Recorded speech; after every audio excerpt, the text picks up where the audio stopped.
We were children, like small children in 80s, playing together with. I have still Muslim friends. So you had the Kashmiri Hindus and Muslims would mix, and you had many friends, Kashmiri Muslim friends. As I said, we used to celebrate Shivratri there.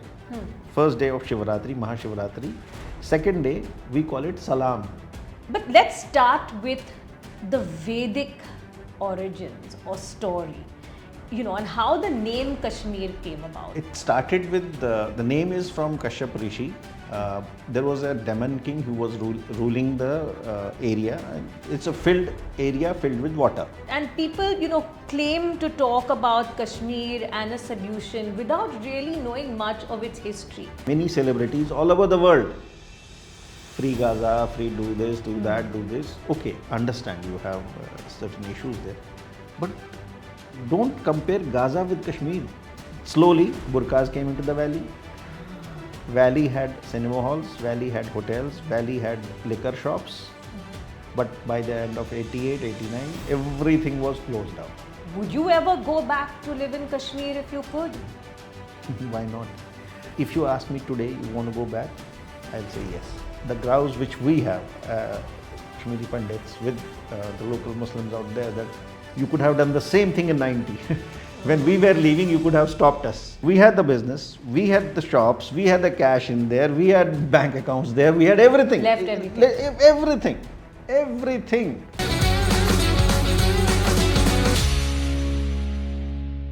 Everyone has an opinion on Kashmir. Shortly after taking credit for brokering a ceasefire between India and Pakistan, even President Trump posted about working with the two neighbors on finding a solution concerning Kashmir. Now, internationalization of the issue is something that India is against, but the foreign press and activists can't seem to stop talking about it. Surprisingly, many of them don't even mention the lakhs of Kashmiri Pandits who were expelled from the region. Nor do many of them have knowledge about Kashmir's rich Hindu legacy as a center for Sanskrit learning. And how many people know about the origins of the name Kashmir? To talk about the lesser known history of the valley, we have with us a trustee from the Kashmiri Pandits Association of Mumbai, Mr. Rajesh Shah. Hi. Thank you for coming on the show. Thanks for calling us. Yes, thank you for making it to the studio on Buzz by the Bay. You're a trustee of this association. You yourself came from the valley in the 90s. First off, I want to ask, when you read articles by a lot of the foreign press, they refer to Kashmir Valley, Srinagar, everything as India administered Kashmir or, occupied Kashmir. What do you feel when you read these kind of descriptions and statements? First thing and foremost thing is lack of knowledge by these people, because Indian administered Kashmir, India has been the fountainhead of Bharatvarsha from centuries now. Its history and legacy is quite older than these Western powers. And we as Kashmiris have a history and legacy which extends beyond what Indian borders are today. There were kings who ruled from right up to the Turkmenistan to Kazakhstan to Uzbekistan till Bay of Bengal. Yeah. Rulers from Kashmir. Okay. And there were many kingdoms which spread Buddhism from Kashmir to China. Kashmir is the only place where there is a recorded history of kings. It is called Raj Tarangni, written by Kalhana. Okay. And it is recorded history. It is not that I say or somebody says it. So calling it as Indian occupation of Kashmir is like blurring the lines which are connected down the centuries. Yes. So it doesn't hold any water. Yeah, it doesn't hold any water. It also shows ignorance on the entire issue, on the entire history and the legacy of Kashmir. Like you say, you've got recorded history of all the kings.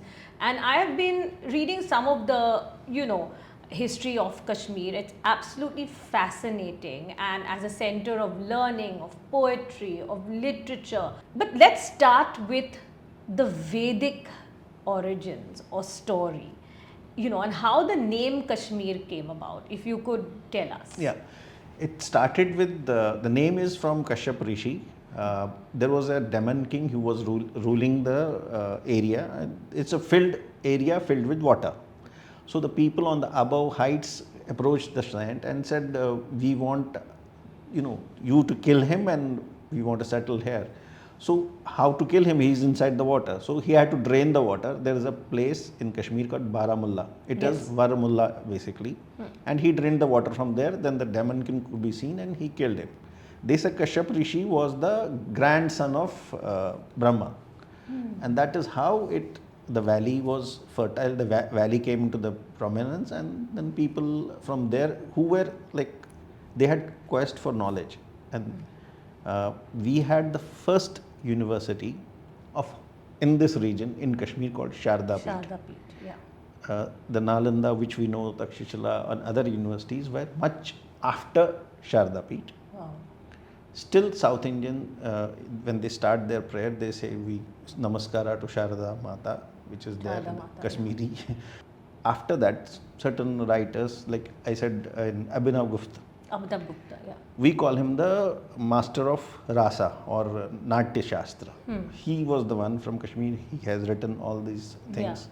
Then you have Charak, which is we call him the father of Ayurveda medicine. He's from Kashmir.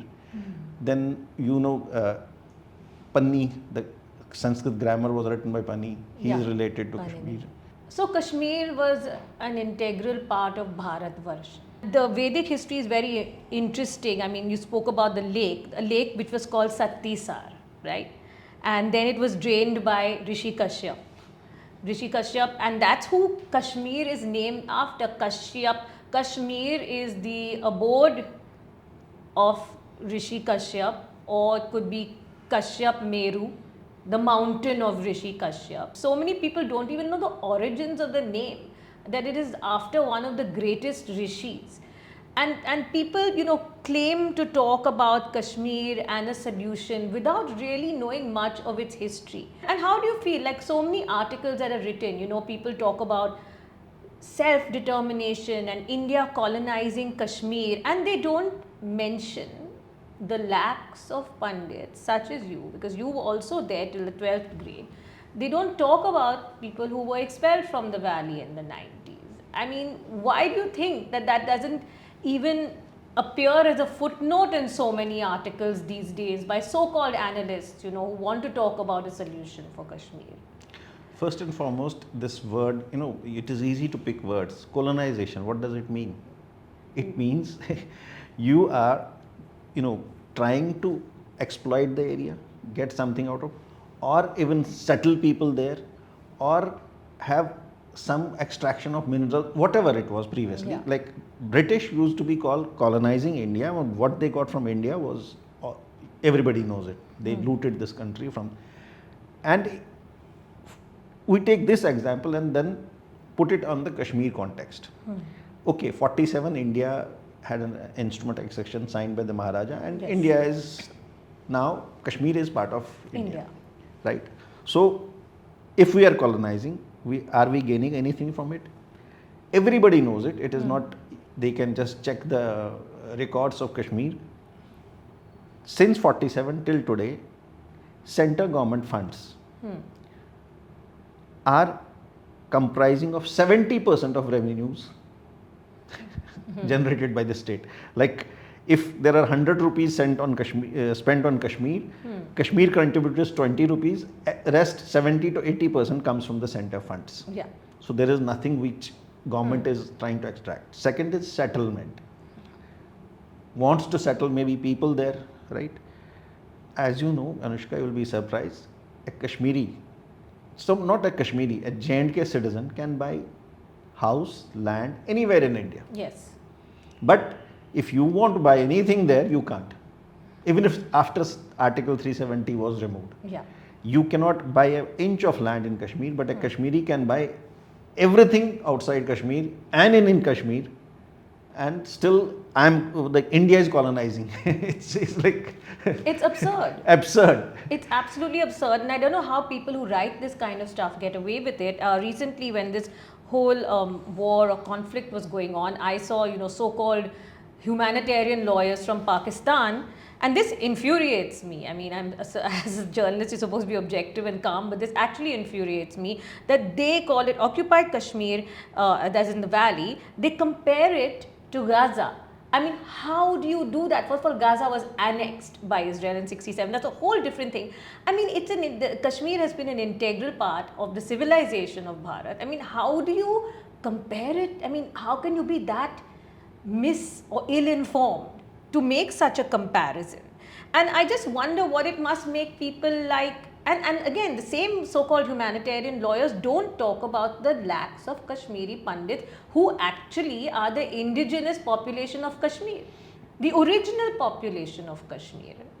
You see, in today's world, something is also in fashion. Like you talk about Gaza, you must have seen, leave Indian journalists, but many celebrities all over the world. Free Gaza, free do this, do that, do this. Okay, understand you have certain issues there. But don't compare Gaza with Kashmir. No. Okay, leave the previous history that it was fountainhead of Indian civilization or whatever it is. We just close our eyes for that. We take the story from 47 onwards. 47 till today, barring 16 years, there have been 11 or 12 elections there. Yeah. Wherein we have selected a chief minister and the cabinet is full of ministers. Yeah. Not once any Hindu chief minister has ruled J&K. Not once. Number two, there was never any restriction on any Muslim in Valley for preaching or praying or doing whatever his religion allows him to do. You cannot compare. That's what I'm saying. These are people who are ill-informed, who are misleading the world, and it's actually very upsetting to see this kind of these kind of articles and this kind of propaganda, real propaganda floating around. And you said, forget the history of Kashmir pre-1947. But I'm saying, why forget that history? No, I'm saying even if we forgot. I'm saying because they say it has been occupied, it is being done this. That is why I said, okay, leave the history till 47, forget it for some time. But tell me after 47 what happened. Again, talking of Kashmiri, not talking of Kashmiri Pandits, it is again in India. Politics runs by, this is my opinion. Maybe I'm wrong. Run by two things: either you appease or you don't mention some things which are which are not liked by the majority of the people. Everybody knows that there was a genocide which happened in 90, wherein some people say it is less than 5 lakhs, but we as Kashmiri Pandits say we know that at least 4 to 5 lakh people left the valley in 90s because of the problems there. You have a recorded history wherein people used to have use their mosques to say, yahan kya chalega, Nizam-e-Mustafa. What will run here is the will of Sharia. Everything was said in open. It was from the mosques. The people used to come on streets in lakhs. Every Kashmiri knows it of that era. And the slogans were these. The slogans were even that, I guess, Koshur, Bato Bagar Batnyo San means we want Kashmir with Kashmiri Pandit ladies and without Kashmiri Pandit men. Oh my God, okay. So even these slogans were there. There were hit lists which were put on every pole, when every morning you get up and you see this Pandit names, that these people will be killed. So your family, you grew up, you yourself were born in Anantnag district of Kashmir. You did your schooling there, and in 1990 you had to leave. So under what circumstances did you have to leave? Was your family under great threat? I will tell you. My father was a businessman there. We had 2 shops, so we were textile traders there. From this end of November 89, these processions were common things which used to come, and killings were also there. I know my personal thing, 26 December, we had a local liar, Premnath Bhatt. He left the court at around 4 o'clock. one guy came and shot him here. Okay. And then his dead body was taken to his home. He was our relative. So my dad said, in Kashmir, in winters, in the night, the electricity used to go because it was common in. Yeah. So at shop we had a small generator. So he said, bring the generator to their home. At least they will have the electricity. People will be coming, Yeah. to pray their this thing. So I went to the shop and bought the generator, small generator, to their house. And you could feel the tension in the air. But you still thought, because 1986, there were riots in Anantnag district. Hindus' temples were burned, houses were burned. They didn't kill in 86. But this was different now. Now they openly had guns from Pakistan, which they used to kill. Yeah. But we still thought maybe Indian government will not allow it. It is just an aberration. Maybe government will intervene. Army is there. They will help us. It is not there. And people started leaving. From 19th Jan, it became very absurd because they were daily coming to Srinagar, going to Srinagar. We'll cross the border. We'll just join, and then everybody did their watch half an hour back, Pakistan time. Yeah. That craziness also happened. Oh God, even that. Yes, Oh my yes, gosh. yes. And they thought it will happen in just few months because before that, Soviet Union broke. Yes. And that gave them thought that if great Soviet Union can bring Indian India government. will also balkanize and break. Yeah. So it is easy. And then what happened was, I had left in 1st Jan 1990. My family said, you are daily fighting, doing something, go to Delhi. My uncles were there. And my parents stayed there. In April, or May, I am not sure, one shopkeeper, Kashmiri Hindu, opened his shutter in the morning and he was shot from the behind. That news came to us also. So my grandmother called my dad. He said, come back, leave it. So in the night, he left in his car from Kashmir, reached Delhi. That was the day. We never went back then. You never went back. No way. But you have been back since. No, I went. Yes. My dad has not been. Oh, your dad has not been No. back. Okay. And we had the business, we had the shops, we had the cash in there, we had bank accounts there, we had everything. Left everything. Everything. I mean, And it is not my story. If you talk to 90% of Kashmiris have left like that. that's really awful. And again, to stress on the fact that people don't take this into consideration now when they discuss Kashmir. But I just want to rewind again the centuries. Let's just run through the history of the valley. We spoke about the Vedic era and Rishi Kashyap who drained the lake of Satisar, and they say that Kashmiri Pandits are all descendants of Rishi Kashyap, or after who Kashmir is named. Till the 3rd century BC, it was Hindu, then Buddhism spread in Kashmir. Is that Because Ashoka the Great had he became Buddhist. Yeah. He was a Hindu who became Buddhist. And then he went to Kashmir also, and because there were, as I said, Sharda Peeth, Yeah. scholars were there. So he convinced them that you turn to Buddhism, Yeah. and it's a better way of life, whatever it is. Okay. They were Buddhism, Hindu, mix. Some used to follow Shivite and some used to be Buddhists. Yeah. And it was never, any conflict of any nature. It's No conflict. They coexisted. coexisted. So 1st century, then came the Kushan Empire, and that's when Buddhism and Hinduism both flourished in Kashmir. As per the history that I've read, I'm no expert on it, but what I have read, you'd know much more than me.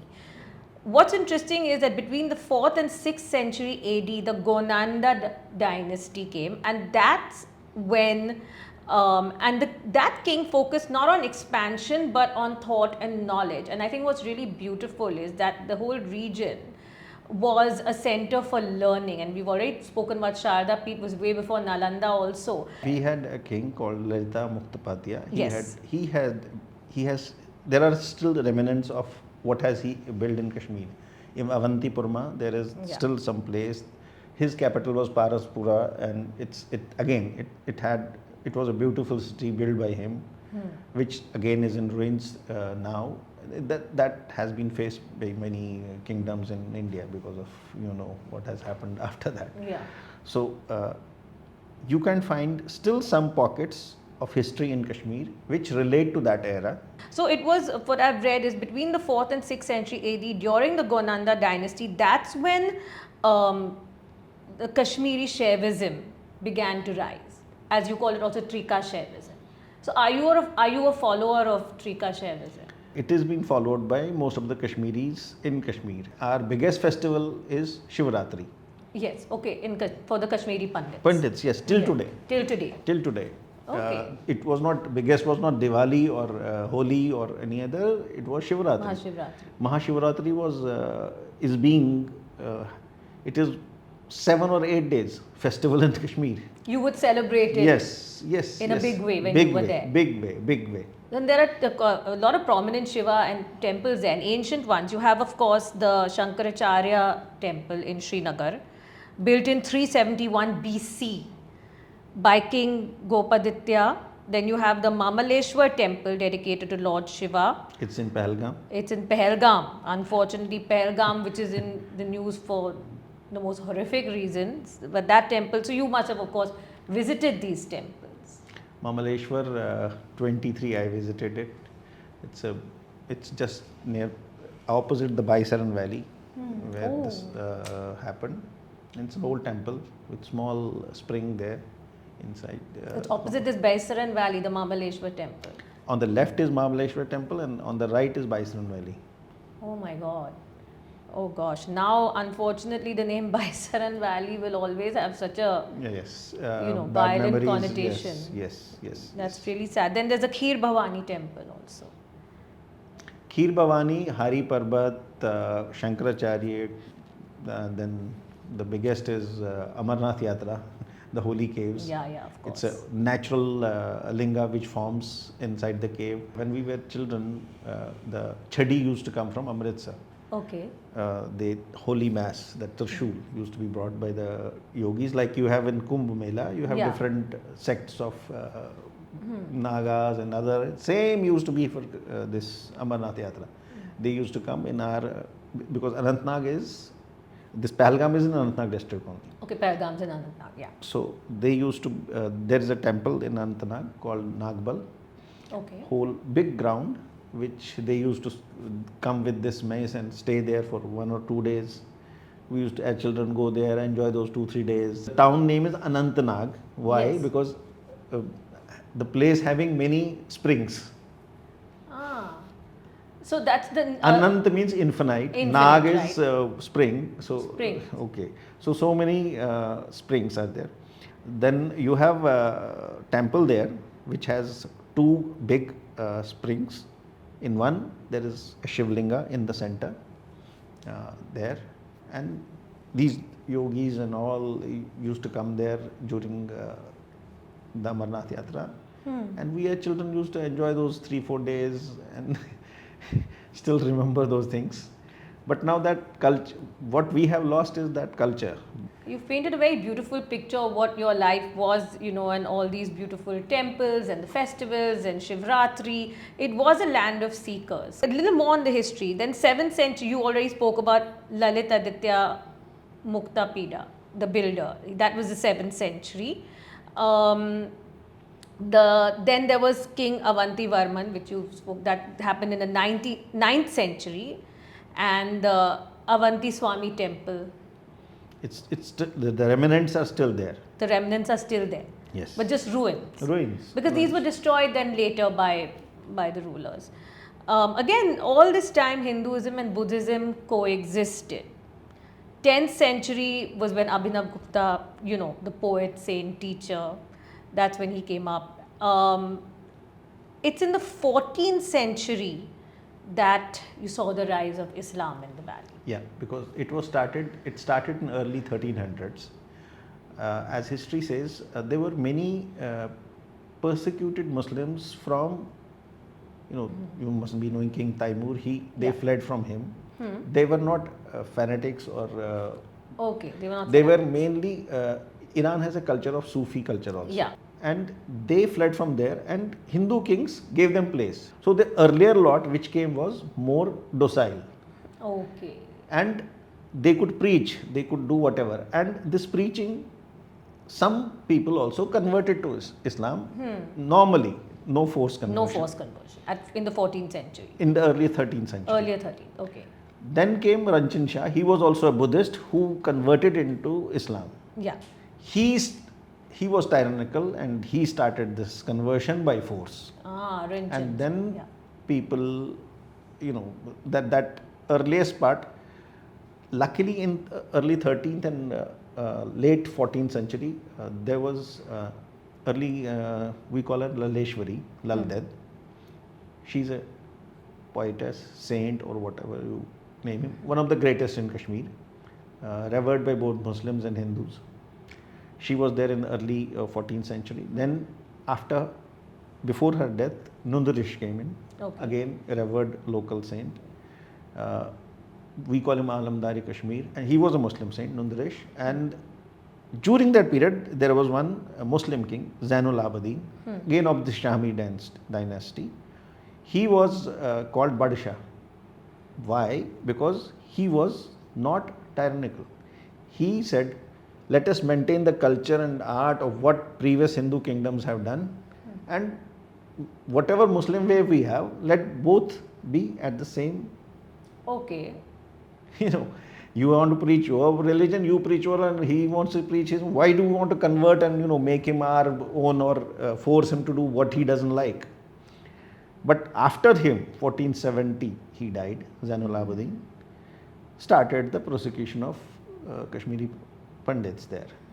In the late 14th century. In the late 14th, end of the 14th century. Yeah. 15th, 16th was worst period. 17th, when it came, the Afghans came and started coming in. The previous dynasty is gone. Afghans came, and Afghans were ruthless. They didn't want, and before Afghans, in this period also, the Sikandar Buddh Shikan, which was there. Buddh Shikan in the late 14th, he was an idol breaker. Because he didn't want, after Zainul Abidin, he didn't want any worship, no idol worship, no temples. Nothing. I can't see these things. Destroyed Sharda Peeth, all the temples. All the previous kings, whatever they had built, he destroyed everything. And same thing was replicated by Afghans in later 17th century. Okay. And they ruled ruthlessly in Kashmir. Because of them, one Birbal Dar had to go to Maharaja Ranjit Singh to please help us to remove these Afghans from Kashmir. Yeah. So then Maharaja Ranjit Singh helped him. There was a Sikh rule till 1800 and... So 1819 to 1846 was a Sikh rule. Because of the Anglo-Sikh war, the Ranjit Singh lost the war and British rule came in. So the Dogra dynasty came in with the first Anglo-Sikh war, and the East India Company Treaty of Amritsar sold Kashmir. Yes. For some 75 lakhs or some amount like that to the Dogra dynasty. And then they were there till 1947. And then we know Maharaja Hari Singh was the one who wanted to first be independent, but then signed the accession to India. He wanted, protection. Then came the UN Security Council resolution concerning Kashmir, which was adopted in April 21st, 1948. And this focused on restoring peace and called for a plebiscite to determine the future of Kashmir. So now this is interesting because there were many conditions to the plebiscite. For Kashmir, there were certain conditions. Condition number 1, Pakistan will remove all its army from the occupied Kashmir. Will demilitarize, India will also lessen the military. It will not demilitarize. It will put less forces so that its atmosphere is made to have the plebiscite, wherein it will be India has to appoint an arbitrator, not Pakistan, who will do this plebiscite. But the first condition was not met. Pakistan never demilitarized, never gave that area. So this remained in a limbo. And then in 71 there was a Shimla agreement, which nullified the UN resolutions because he said it's a bilateral matter. Yeah. It will be sorted between India and Pakistan. But there are still people who talk about plebiscite, and many Pakistanis talk about a plebiscite. They're like, oh, you're not giving Kashmiris the right to self-determination, this, that. But they're ignorant because they don't know that the first condition of the plebiscite is not even, I mean, now there's no, that's all null and void now. But the first condition, as you mentioned, was demilitarization by Pakistan, which they haven't done. No, they're not ignorant. They know fully well this position, but it's like sher aaya, so people will think sach mein sher aaya. They are making up these things that India is at fault. India is at fault. When you say this 10 times, people listen. Okay, maybe India is at fault because not everybody has time to look into the history books or UN resolutions what it was written. So basically, it's Wahhabism. When Wahhabism came to the valley, that's when things really turned, the more extreme fanatical form of Islam. And Wahhabism initially came, in the early mid 19th century, but then it came back in the late 1980s. As I discussed before with you, Afghan rule, that time also this fundamental Muslim thing had been into the valley because that is how people were fed up and they went to Maharaja Ranjit Singh. Yeah. Same thing when partition happened, 47, life was smooth for everybody. It was not, but I'll tell you a very little story which most of the people don't know. In 1979, Zulfikar Ali Bhutto was hanged in Pakistan. Yeah. And in Kashmir, there is a sect called Jamaat-e-Islami. They were hounded. Their properties were burnt. There was one MLA whose house was razed to ground. By who were they hounded? By the people, by Kashmiri Muslims. Yeah. Because in Kashmir, the population of Muslims is 95% and 5% were Hindus and Sikhs. Yeah. Okay, so they were hounded by own Kashmiri Muslims and one of them was killed also. They attacked their masjids also, their books, everything were thrown on the streets. Some people ask, why are you doing this? Is Jamaat ka Quran. It is Jamaati's Quran. It is like, it is as if it is different. It is not different, it's same. But that was the mentality till 79. So Jamaatis were the more extreme ones? Yes. Okay. And then there were local slogans in Kashmir, in Kashmiri. Ziloduk Tinas Guljaya Sinas means we will put Ziaul Haq in a drum and shoot him. Oh my God. These were the slogans in Kashmir that time. Cut to it, Ziaul Haq dies in a plane crash in 88. Right. 10 years in between. You know what happens? People now turn the tide has turned. In these 10 years, Ziaul Haq he had a slogan which said, I will bleed Kashmir, India with 1,000 cuts. Yeah. So he started, first cut was Punjab. The Punjab militancy, he funded it. He didn't find Kashmiris as amenable to his idea as he thought. Okay. But over the period of time, they were brainwashed. Okay. With, we call it Middle Eastern funds. Like we were children, small children in 80s playing together with, I have still Muslim friends. So you had the Kashmiri Hindus and Muslims would mix, and you had many friends, Kashmiri Muslim friends. As I said, we used to celebrate Shivratri there. First day of Shivratri, Mahashivratri. Second day, we call it Salam. Really? What is Salam? Your Muslim friends or local population used to come and we greet Namaste, they greet as Salam. Yes. So we named that day as Salam. The second day of Shivratri was Salam. Yes. For your Muslim friends to greet you. Exactly. But then Zia came and totally brainwashed. And the funds were put, there were in Kashmir madrasas, we don't call them madrasas, we call darasgah. They started opening these darasgahs wherein they brainwashed the small children with whatever ideology they had, Wahhabism or whatever. Yeah. And again, you could find the normal kid who was playing with me today. Now, second day, he's wearing that skull cap and half the My God. salwar. Slowly, burqas came into the valley. Valley had cinema halls, Valley had hotels, Valley had liquor shops. But by the end of 88, 89, everything was closed down. So basically, between 1979 and 1989, between Zulfikar Ali Bhutto's execution and Zia ul Haq's death, things changed vastly in the valley. It's complete radicalization. Of course, 180 ton. Politicians always have a part to play. It's not that they are doodh ka dula, but when you have to do certain things, if they wished, they could have stopped this, but if they wished, they could have stopped this. they didn't. Politicians in Kashmir. Yes, obviously. Yeah. Lastly, Rajesh, I want to talk about, there are people, see, you have moved to Mumbai and, Kashmiri Pandits are all over. There are some political analysts or commentators who say, a solution to Kashmir, Indian political commentators, they say a solution to Kashmir is changing the demographics, bringing in, maybe they're talking about resettling the Kashmiri Pandits over there. Would you ever go back to live in Kashmir if you could? Why not? Right now I'm doing business in Kashmir, in Bombay. I'll complete my 20 years in Bombay next year. I'm been staying here. I love this place. I like the people here, out here.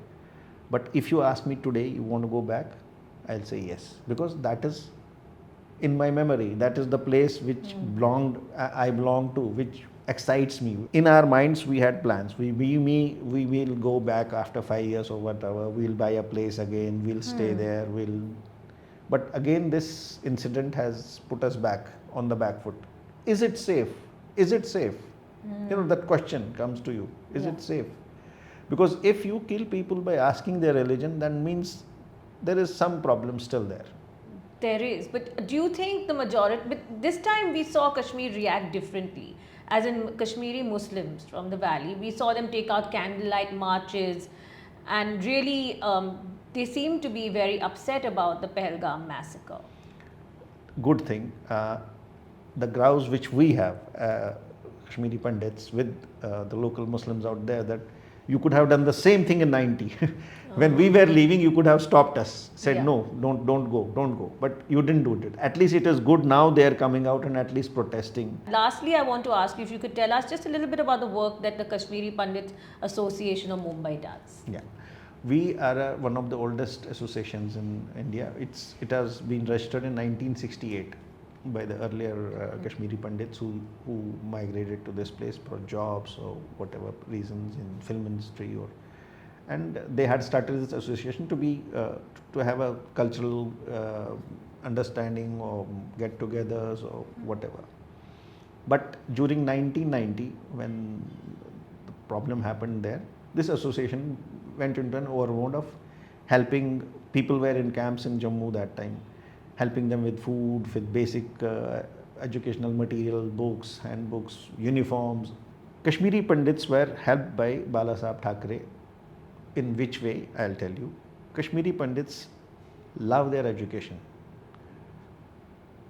Be it a Kashmiri girl or a boy, you will find him educated. So when we came out of Kashmir, we lost our schools, everything. So people went to Bala Saheb and requested him, help us. He said, so how should I help you? We said, we need education. Education means what? So give us some reservation in professional colleges here.